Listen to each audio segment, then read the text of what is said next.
పేద ముస్లింలకు లబ్ధి చేకూర్చడమే లక్ష్యంగా కేంద్రం వక్ఫ్ సవరణ చట్టాన్ని తెచ్చిందన్నారు బీజేపీ ఎంపీ డీకే అరుణ. అందరి అభిప్రాయాలు తీసుకున్నాకే ఈ చట్టాన్ని తెచ్చారని చెప్పారు.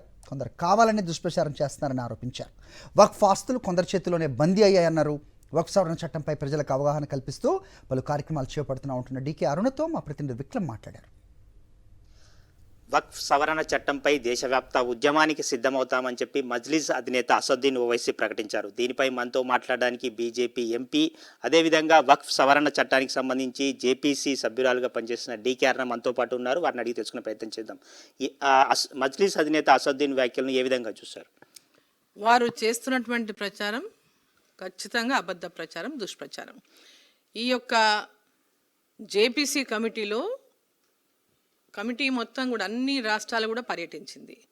ఎవరి ఇది తీసుకోకుండా ఏకపక్షంగా చేసినటువంటి దాంట్లో వాస్తవం లేదు. పార్లమెంట్లో కూడా అన్ని రాష్ట్రాలు పర్యటించిన తర్వాతనే కమిటీ ఒక రిపోర్ట్ ఇచ్చింది, స్పీకర్ గారికి ఒక రిపోర్ట్ ఇచ్చిన తర్వాతనే పార్లమెంట్లో దాన్ని ప్రవేశపెట్టి వాళ్ళ బిల్లు ఆమోదం పొందింది, చట్ట రూపం దాల్చింది. ప్రతి ఒక్క విషయాన్ని చాలా స్పష్టంగా పార్లమెంట్లో వివరించి మాట్లాడింది. వాళ్ళ అభిప్రాయాలు విన్నారు, వీళ్ళ అభిప్రాయాలు, అన్ని రకాలుగా చర్చ జరిగింది. బ్రహ్మాండమైనటువంటి చర్చ.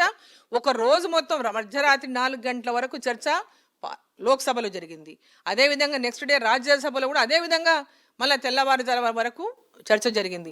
సో పూర్తి చర్చ జరిగిన తర్వాతనే బిల్లు ఆమోదం పొందింది, ఈ చట్ట రూపం దాల్చింది. ఇవాళ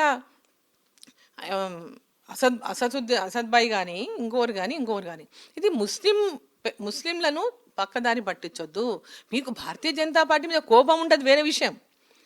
పార్టీ మీద కోపం ఉంది, పార్టీకి సపోర్ట్ చేయరాదు, పొలిటికల్గా మీరు చేస్తున్నారంటే అది వేరే విషయం. పొలిటికల్గా చేస్తున్నదే ఇదంతా.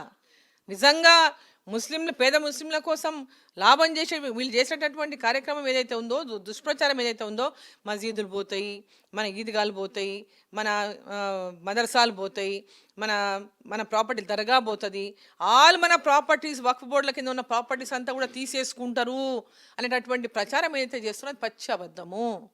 అది ప్రజలను చేస్తున్నటువంటి మోసము, ప్రజలను రెచ్చగొట్టడానికి వాళ్ళు చేస్తున్నటువంటి ప్రయత్నము. దాంట్లో ఎలాంటి వాస్తవమే లేదు. దేశం ఏ ఒక్కరి జాగీరు కాదు.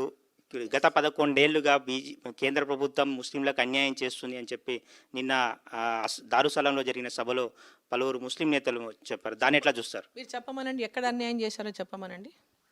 ఈరోజు ప్రభుత్వ పథకాలు కానీ లేదా ప్రభుత్వంలో ఉన్న డెవలప్మెంట్ విషయంలో కానీ సరైన విధంగా అందరికీ న్యాయం జరుగుతుందా, లేదా ముస్లింలను పక్కన పెట్టారా?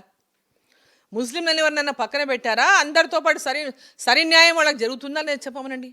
ప్రభుత్వం అందిస్తున్నటువంటి పథకాలు కానీ, ప్రభుత్వం అందిస్తున్నటువంటి అభివృద్ధి కానీ అన్నిట్లో అందరూ భాగస్వాములే. ఇక్కడ ఇవన్నీ కూడా కొందరు దురుద్దేశంతో రాజకీయమైనటువంటి లబ్ధి పొందాలని కొందరు వాస్తవంగా ఇటువంటి వార్తలను సృష్టిస్తూ ఉన్నారు.